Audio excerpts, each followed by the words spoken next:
Dulu kan kayaknya semua orang terbiasa menggunakan plastik kresek kan. Tetapi akhirnya karena kita melakukan edukasi, intervensi, sekarang kan semua orang sudah terbiasa menggunakan reusable shopping bag. Kan kebayang tuh kalau misalkan ada orang beli ke kantin minuman AMDK yang 600 mili, itu kan kalau udah sampai 1000 botol tuh, kalau dikonversi udah bisa satu truk kali ya, penuh ya. Kita ganti semuanya, yang sekali pakai kita ganti, mereka nyobain dalam seminggu aja itu udah 1.300 sampah plastik kemasan sekali pakai bisa kita hindari.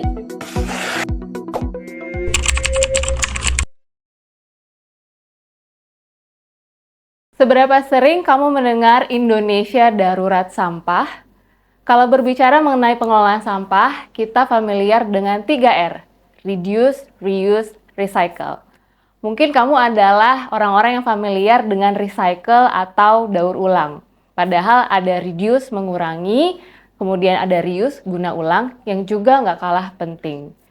Saya Diti dan rekan saya Rifki akan membahas mengenai guna ulang pada podcast hari ini dan bagaimana kamu menerapkan guna ulang dalam kehidupan sehari-hari. Nah Rifki, kamu pernah nggak sih ke konser musik atau pensi misalnya yang rame orang, terus kemudian ada jual makanan nih, biasanya makanan minumannya disajikin pakai plastik sekali pakai nggak sih? Kalau sejujurnya sih, saya kalau datang ke event lebih sering pakai plastik sekali pakai sih Kak, karena ya emang udah umumnya kayak gitu sih. Udah gitu di event-event kayak gitu banyak banget timbulan sampah jadinya kalau kayak gitu. Kayak saya juga nggak pernah ngelihat ada penerapan guna ulang atau gimana. Apalagi kalau misalkan di event itu hujan. Sering banget tuh pengunjung pakai jas hujan plastik malah dibuang gitu aja padahal masih bisa dipakai lagi.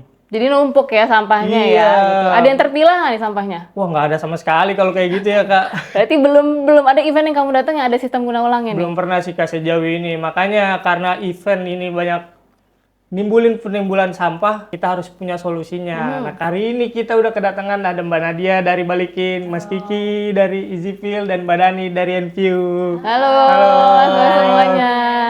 Nah mungkin sedikit konteks ya buat penonton sekalian kenapa kita ngebahas guna ulang di event nih. Karena misalnya di perayaan Natal 2024 ada belasan ribu pengunjung, sampahnya bisa 3 ton sendiri nih Ki. Kemudian juga di acara musik yang cukup terkenal nih ya Synchronize Festival, 3 hari juga 10 ton nih, walaupun ada refill station, tapi tetap aja itu perlu pengelolaan sampah lebih lanjut juga sih Ki. Gitu. Siap Kak. Kamu punya ini nggak sih contoh-contoh event yang udah nerapin guna ulang? Pernah ada ceritanya nggak? Kalau untuk ceritanya sih saya belum punya sih sejujurnya Kak, karena emang kita jarang datang ke konser juga. Nah, sebenarnya udah ada nih ya, waktu 2024 ada festival musik di Bali. Kebetulan kerja sama Balikin juga dan NView juga. Kita pakai gelas guna ulang dan juga wadah guna ulang bisa mencegah lebih dari 3.000 sampah plastik sekali pakai dari 2.000 pengunjung. Kemudian juga terakhir nih puasa kemarin kita bikin buka puasa di 3 kota. Itu bisa mengurangi lebih dari 1.500 plastik sekali pakai. Sederhana kan padahal ya acara buka puasa gitu. Nah mungkin kita bisa ngobrol-ngobrol lagi nih dengan narasumber kita. Pertama mungkin aku kebalikin dulu. Mbak Nadia apa kabar? Kabarnya baik, hai Mbak Diti. Sibuk event apa nih? Banyak. Alhamdulillah banyak karena as you said kita udah jalan sekitar 2 tahunan ya dan ternyata makin kesini orang tuh makin aware, makin melek karena kan sebenarnya guna ulang itu kan adalah kearifan lokal kita. Zaman dulu kan orang tua kita, kakek nenek kita kan memang terbiasa menggunakan wadah guna ulang. Jadi kayaknya orang mulai ingat kembali kepada roots-nya, semakin banyak event, khususnya event lari yang ngajak kerja sama Balikin. So, super excited. Jadi akhirnya sekarang kalau Car Free Day hari Minggu ada alasan selain lari ya, ngurusin water station-nya.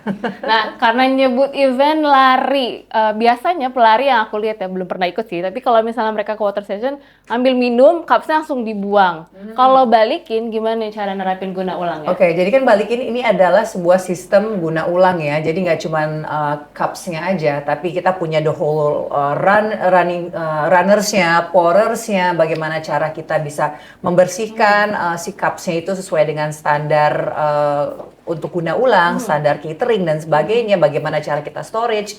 Nah biasanya kalau kita ke event lari itu kan ada water station tuh ditumpuk tuh dengan si gelas plastik, which mind you itu bukan cuma gelas plastik aja, biasanya dia lebih dari 2 komponen. Ada kertas di luarnya, ada plastik di dalamnya. Yang kita ketahui kalau ngomongin recycle itu hanya bisa melakukan daur ulang satu jenis saja.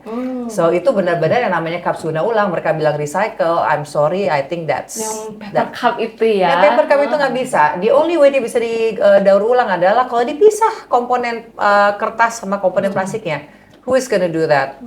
Nah, kalau kita lari di Car Free Day, misalnya atau kegiatan maraton dan sebagainya, itu pasti habis water station itu banyak sekali single use plastic or paper cups tuh berhamburan di pinggir jalan, sangat gak enak dilihat. Selesai acara tinggal disapu terus kemudian entah dikemanakan.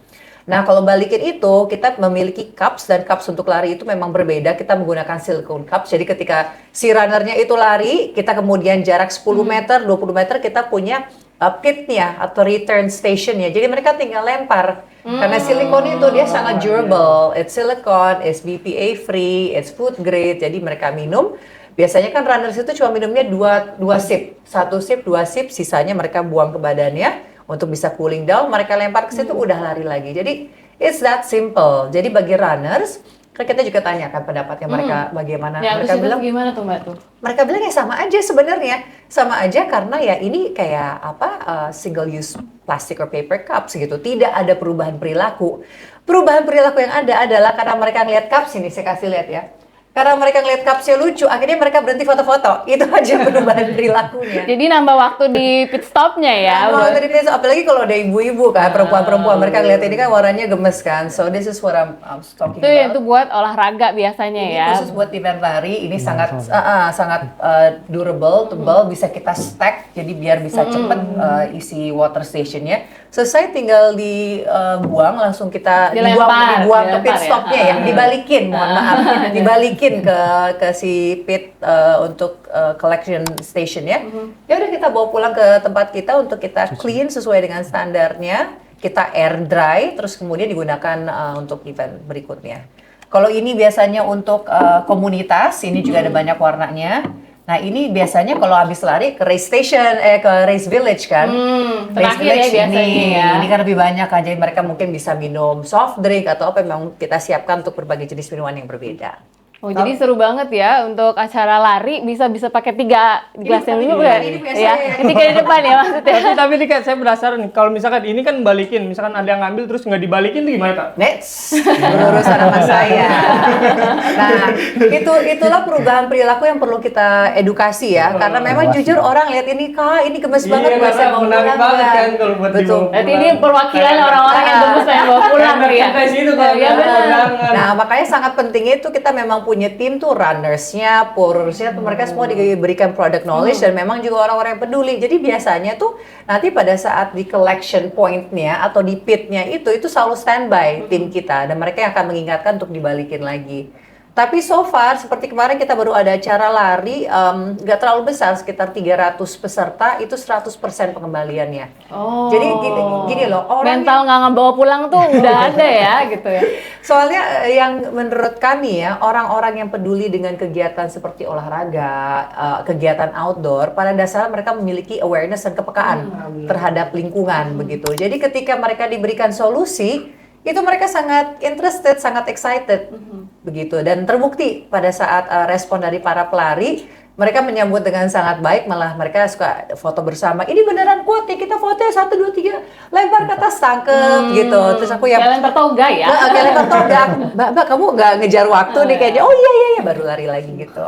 Nah, tapi biasanya kalau ada yang suka pakai produk guna ulang atau produk ramah lingkungan, suka ditanya, emang dampaknya sebesar apa sih kalau pakai gelasnya balikin? Pernah ada hitung-hitungannya nggak, Ada Mbak? banget, ada hitung-hitungannya. Oke, contohnya ya, untuk sebuah acara kegiatan lari, kan sebentar lagi Jakarta bakal ada International Marathon. Marathon. Targetnya itu 40.000 orang. Wow. 40.000 orang itu angka paling minim kita ambil ya untuk sebuah acara lari. Kan kombinasi antara 5K, 10K, half marathon, full marathon, itu paling rendahnya adalah 2,5 cups per orang. Ya. Pemakaiannya berarti 1 orang 2-3 berarti ya. Tapi kalau maraton bahkan bisa 7 sampai 8. Tapi kita ambil aja angka paling kecilnya aja 2,5. 2,5 dikali 40.000 itu kan 100.000. 100.000 cups at minimum. 1 cups single use plastic or paper itu sekitar 10 gram. Itu 1 ton. 1 ton sampah yang kita bisa divert ya, instead of ke landfill, ke TPA, itu menjadi guna ulang, bisa digunakan berpuluh-puluh kali lagi. Dan kemudian juga itu baru cup single use plastiknya, belum lagi untuk botol galon besarnya. Mending kalau menggunakan yang galon besar kan, biasanya kan ukuran 1 liter 1 liter.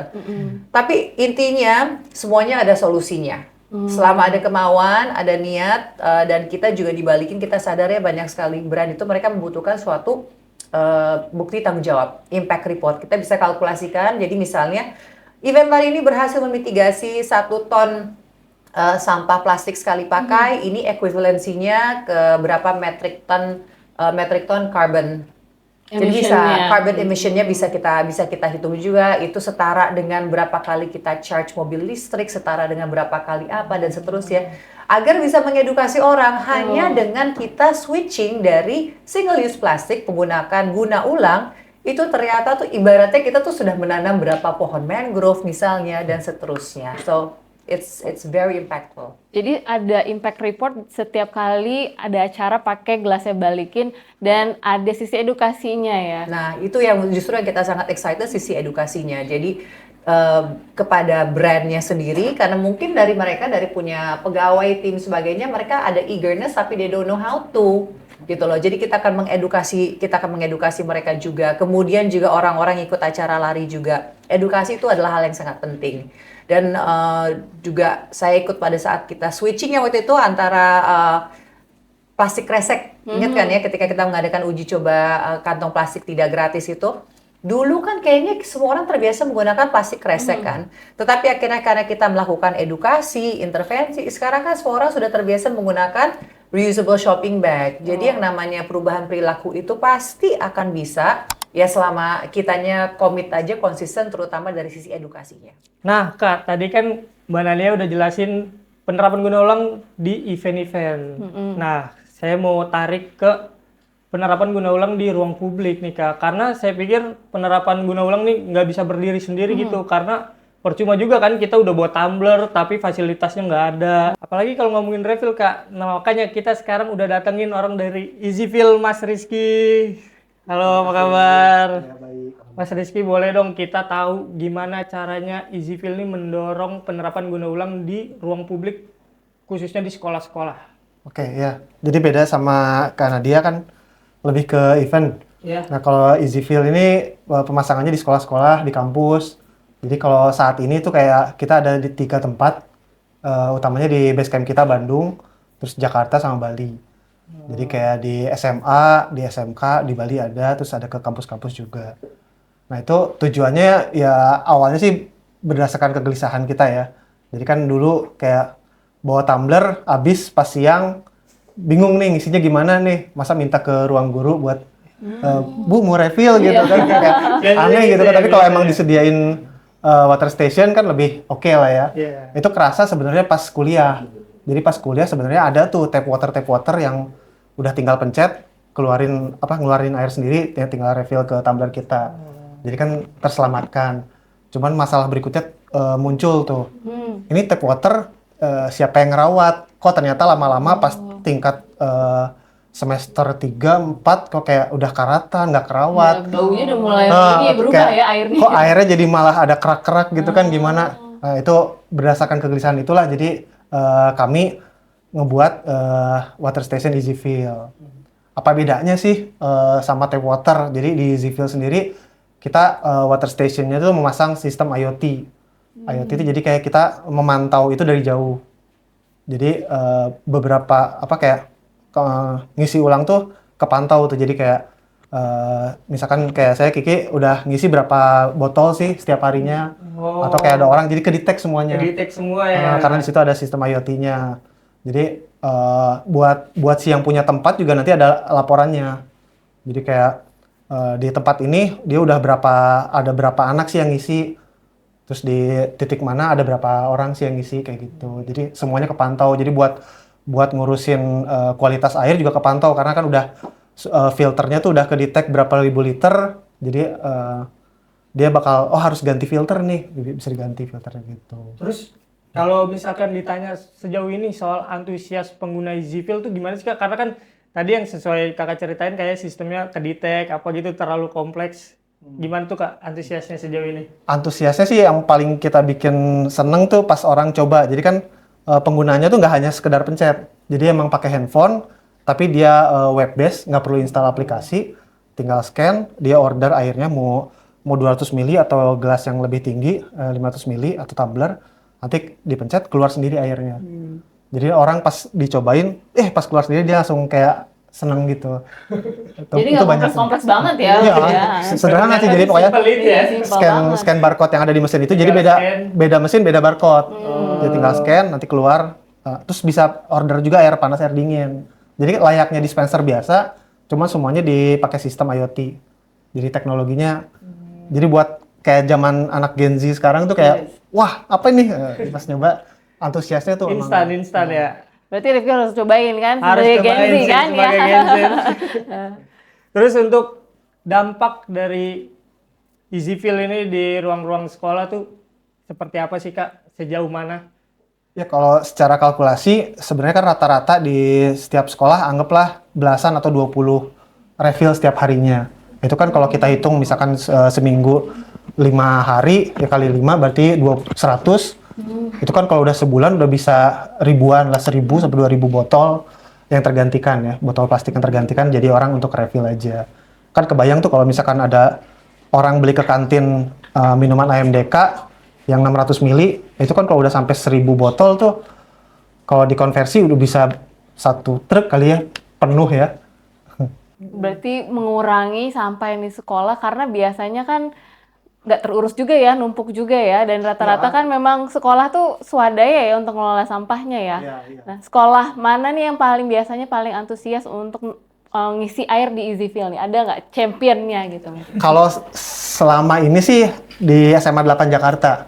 Itu pas kita cari tahu kenapa, karena ternyata di SMA 8 Jakarta tuh di kantinnya tuh nggak jual AMDK. Dia udah emang antusias ke situ.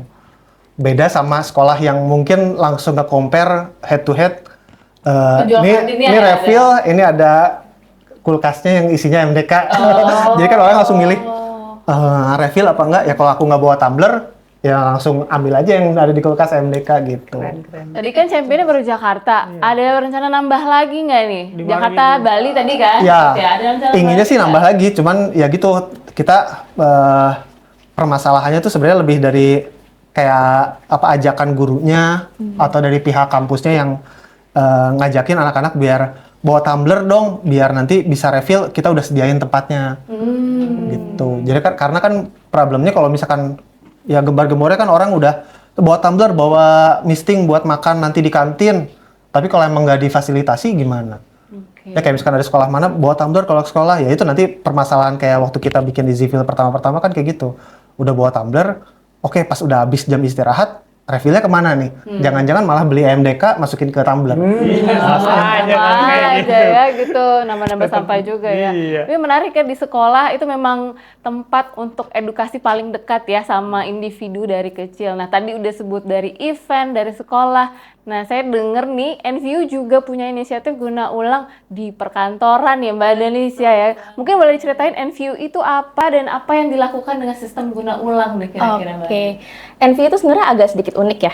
Jadi kita tuh sebenarnya mungkin kasarnya bisa dibilang inkubator dari startup atau venture-venture yang bergerak di bidang solusi guna ulang. Jadi sekitar ada 8 venture yang udah kita validasi sampai saat ini, sekitar 900 ton sampah plastik itu sudah digantikan. Terus sekitar 2.000 mikro entrepreneur juga udah kita kerjasama bareng. Kayak UMKM bareng gitu. Nah, jadi selain dari venture itu, kita juga mencoba mencari gimana ya, di mana kita bisa terapin si sistem guna ulang ini. Nah, salah satunya ada beberapa pilot, beberapa testing, jadi untuk kita bisa roll out lebih gede lagi ke depannya. Karena yang mau kita bangun sekarang bukan cuma solusi, tapi ekosistemnya. Apakah kebijakannya mumpuni, infrastrukturnya ada, dan lain-lain. Pasti perlu testing kan. Nah, tadi bener banget Mbak Riti yang diceritain. Jadi, salah satu yang pernah kita lakukan itu baru aja sebenarnya di tahun ini dan tahun lalu itu ada kerjasama dengan Kemenko Pangan. Oh, Kemenko besar Pangan ya, lumayan besar. ya, soalnya ya. Jadi Ini sebenarnya peluang yang menarik dan pasti teman-teman semua tuh udah pernah ada di lingkungan seperti itu, di mana kita datang ke kantor, kita ke kantin, kita makan, kita minum, itu kan kita di situ aja ya, nggak kemana-mana. Sebutannya closed loop lah. Tapi kita masih pakai gelas sekali pakai, makanan dari styrofoam. Bukannya kita bisa nyuci di situ ya seharusnya. Nah, jadi caranya itu kemarin kita sempat ada pilot. Kita coba bantu mereka gimana ya sistemnya, kita pakai gelas isi ulang, kita pakai tempat makan yang bisa di reuse juga. Nah udah deh, mereka bisa melakukan itu, kita ganti semuanya, yang sekali pakai kita ganti, mereka nyobain dalam seminggu aja itu udah 1.300 sampah plastik kemasan sekali pakai bisa kita hindari. 1.300 per minggu. Per minggu. Nah, tadi mungkin pertanyaannya kan kayak tadi ya, dibalikin nggak nih, gitu kan? Soalnya tempatnya bagus kan, bisa dibawa pulang lagi kan, cakep banget. Ternyata return rate-nya atau tingkat pengembaliannya 98%. Lumayan besar ya. Ya paling 1-2 lah ya, gitu. Jadi sebenarnya orang-orang tuh kalau dikasih tahu, dikasih informasi yang bagus ya, udah deh, semua sebenarnya udah ngerti sendiri. Ini sebenarnya harus dibalikin dan lain-lain. Dan sebenarnya kayak gitu kalau misalnya return rate-nya tidak 100%, tidak ada intensi ngambil sebenarnya. Mereka misplace. Jadi kita pernah juga ya, beberapa event ternyata oh ini masuknya Tempat naruhnya ya. naruhnya di tempat yang bukan si return station ya begitu. Jadi emang minatnya ada, antusiasmenya ada, ya tinggal kita guiding aja terus ya. Betul. Return rate-nya tinggi, tapi pasti ada tantangan ya pas penerapan ini. Boleh ceritain nggak Mbak Nani? Kalau tantangan sendiri sebenarnya pasti yang pertama adalah tadi ya, orang-orang yang belum pernah mengenal sistemnya, balik lagi, dibalikin apa enggak nih gitu kan, nanti rugi apa enggak nih kita gitu kan. Terus juga biasanya orang akan lihat cost di depannya, oh mahal lah daripada kita invest di di gelas sekali pakai, di gelas guna ulang, mendingan kita beli langsung yang sekali pakai juga gitu kan. Terus nanti siapa yang bersihin emangnya, kayak gitu kan, biasanya kayak gitu. Tapi sebenarnya ke depannya itu nggak cuma menambah menambah kualitas dari instansi itu, menambah kualitas dari event itu, tapi juga memang sebenarnya akan jauh lebih ekonomis ke depannya, gitu. Jadi kayak mungkin di NVU juga kita ada service tadi juga yang menyediakan reusable cup sama juga dengan balikin. Jadi di situ sendiri kita juga melakukan pembersihannya juga kita. Jadi quality controlnya itu juga terjaga, gitu. Jadi nantinya juga akan jadi lebih murah sebenarnya ke depannya. Dan kalau misalnya masalah dibalikin apa enggaknya, tinggal kita bagaimana cara kita memberikan informasinya, kayak gitu. Jadi ada orang yang jaga, ada yang lain-lain. Seperti itu sih sebenarnya. Berarti bisa mengcounter bahwa anggapan guna ulang itu mahal ya gitu. Nah, kalau NVU selalu ditanya misalnya, sistem kalian ini mahal gitu. Biasanya meyakinkan partner atau mitra seperti apa Mbak? Sebenarnya dari testing itu. Jadi dari testing itu sendiri sebenarnya penyedia si usahanya itu justru mengurangi 25% dari biaya kemasannya mereka. Jadi emang terlihat mahal di awal karena kita beli di awal, karena kita invest di awal. Tapi kan nantinya udah nggak perlu beli lagi, kayak gitu. Iya sih. Gimana nih Rifki dengan ceritanya NVU? Tapi kayak tantangannya berat banget ya buat edukasi ya, karena pedagang juga kan pasti mereka mikir untung rugi di awal gimana. Tapi kalau dari penjelasan Kak Dani, ya kayaknya tetap untung-untung juga sih nanti ujung-ujungnya. Iya benar. Dan sebenarnya dari misalnya instansi yang kita libatkan ya, itu sekarang yang di Kemenko Pangan berjalan sendiri loh. Jadi kita memang testing, kita memang nyoba, kita bikin guidebook setelah itu dari situ. Nah itu mereka malah kayak, oh iya ya, manfaatnya bagus ya. Terus oh ternyata karyawan kita juga ngerti kok, bisa kok. Ini dilanjutin sendiri gitu. Oke. Nah dari 3 obrolan tadi ini kayaknya penerapan guna ulang nih mesti banyak di event-event selanjutnya gitu. Nah untuk ketiga narasumber saya mau nanya, gimana sih langkah yang paling realistis diambil untuk penerapan guna ulang ke depannya? Mungkin dari Mbak Nadia dulu boleh jawab.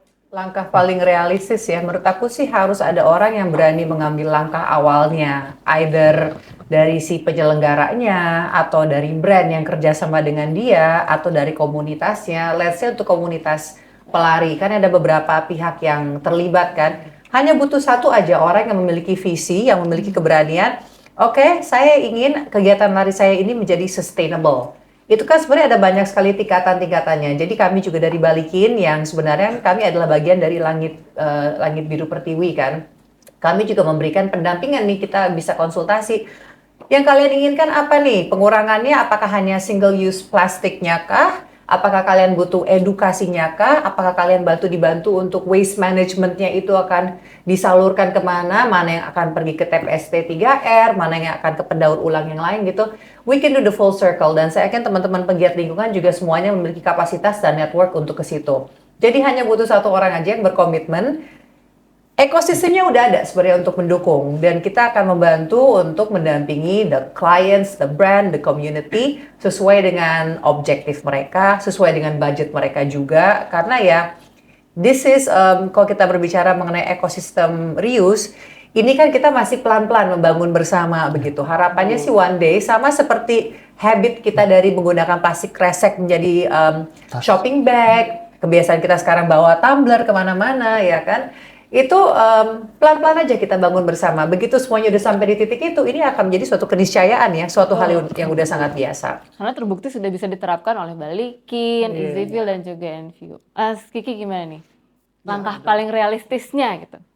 Karena kan dari EasyFill sendiri sebenarnya kayak report dashboard kita juga bisa jadi kayak laporan. Kalau kayak di sekolah-sekolah kan ada Adiwiyata, jadi bisa kayak oh ternyata sekolah ini sudah menurunkan sampah plastik hingga sampai berapa botol sekali pakai.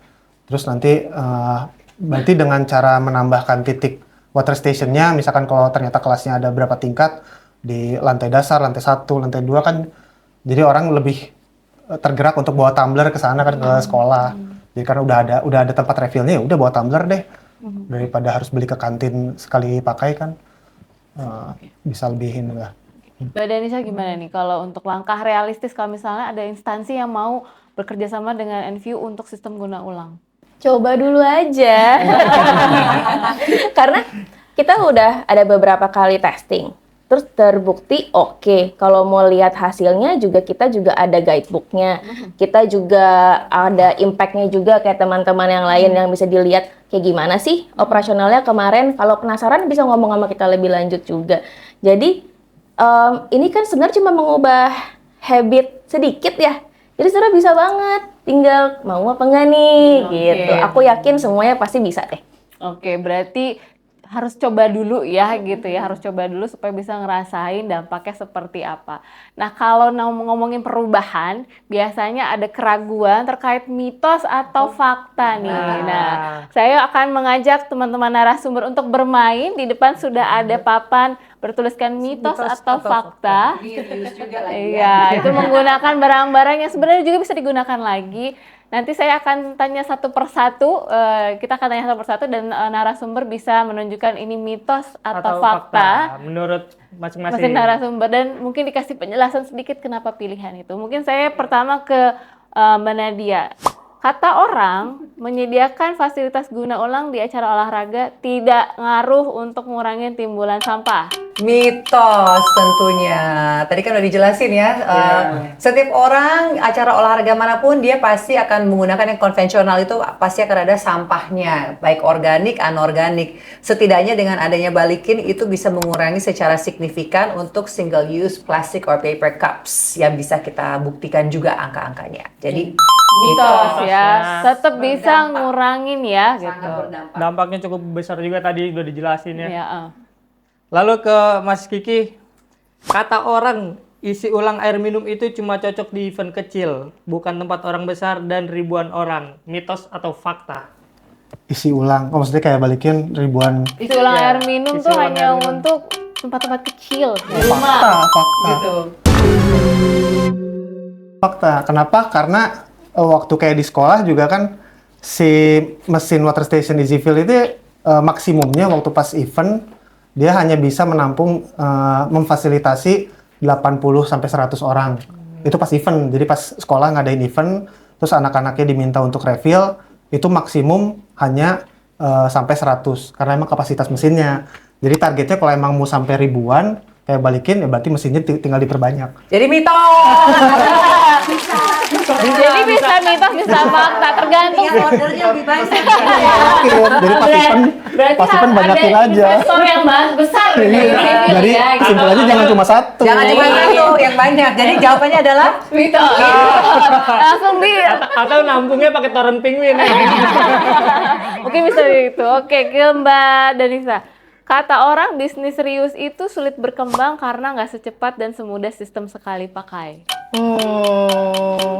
Mitos sih. Penjelasannya gimana? Soalnya gini, kalau misalnya nggak berkembang, ini kita sebenarnya ada salah satu venture kita nih yang udah independen namanya Alner. Dia bikin sistem sachet dan lain-lain tuh diganti jadi kemasan guna ulang.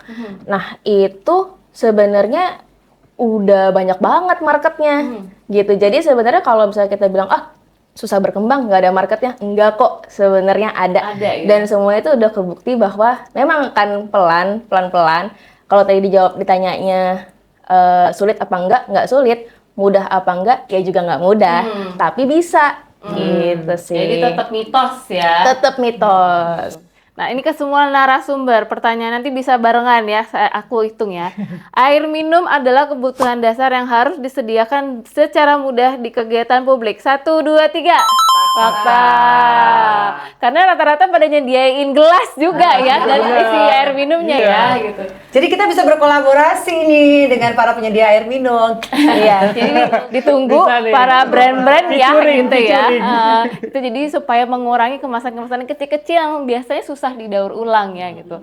Nah, menarik sekali perbincangan kita hari ini dengan 3 narasumber dari Balikin, dari EasyFill dan juga NVU. Karena kalau dari diskusi kita tadi ada benang merahnya bahwa guna ulang di kegiatan publik atau di ranah publik itu mulai aja dulu ya gitu untuk tahu sebenarnya sulit nggak sih atau mahal nggak sih sebenarnya ya gitu, karena mungkin terlihat mahal di awal tapi kita investasi supaya di kemudian hari bisa lebih murah. Dan yang kedua yang tadi aku tangkap juga bahwa di 3 lembaga ini edukasi itu ditekankan, misalnya dari runners yang jagain water station bilangnya bahwa ini dikembalikan di sini, atau dengan EasyFill ada yang memberikan informasi di dashboardnya tadi ya berapa pengurangan botol kemasan air minumnya, dan juga NVU juga menjaga juga ya supaya si piringnya itu nggak hilang gitu ya, dan memberikan edukasi bahwa itu bisa digunakan kembali.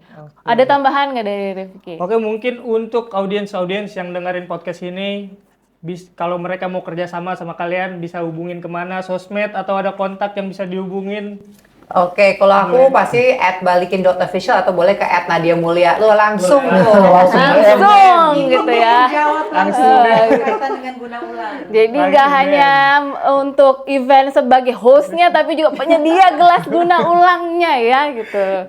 Kalau Mas Kalau Riki, dari EasyFill bisa ke website kami di www.easyfill.id atau Instagram juga easyfill.id. Kalau dari NVU sendiri itu bisa ke nvu.org atau bisa juga ke Instagram kami di NVU, ada NVU Zero Waste. Nah, atau kalau misalnya ada yang mau kerjasama bisa banget untuk email aku langsung aja di Danisa, DANISA @nvu.org. udah lengkap ya, nanti ada informasinya di bawah sini. Gitu. Ya. Oke, terima kasih sekali lagi untuk narasumber kita. Kita boleh tepuk tangan. Topik Thank podcast you. hari ini bisa memberikan insight bahwa ada bisnis guna ulang yang gak hanya cuan tapi juga ramah lingkungan, dan mudah-mudahan bisa jadi inspirasi buat para audiens yang mau mulai bisnis. Boleh konsultasi mungkin sama para narasumber supaya bisa mengembangkan ekosistem guna ulang. Rizky, ada tambahan nggak nih buat informasi ke audiens? Ya, mungkin untuk episode kali ini saya mau ada pesan buat IO penyelenggara event untuk lebih aware sama sampah yang ditimbulin. Masa event udah bagus, ngelihat sampah masih bukan sebagai masalah serius. Makanya kita harus sadar apa yang harus dirawat dan diurus. Makanya kita hadir di podcast si paling rius. Yeay! Terima kasih, sampai jumpa di episode podcast selanjutnya.